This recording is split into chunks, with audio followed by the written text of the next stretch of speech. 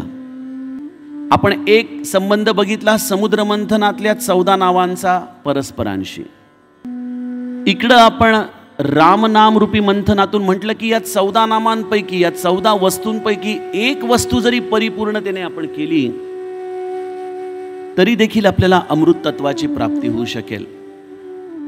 आणि त्याच वेळेला या दोघांचा देखील एक सुंदर संबंध म्हणजे एक असा सुंदर चौकोन ह्या चिंतनामध्ये माझ्या डोळ्यासमोर उभा राहतोय. हे समुद्र मंथन या देवतांनी आणि दानवांनी केलं. कुठल्या अट्टहासीपायी केलं?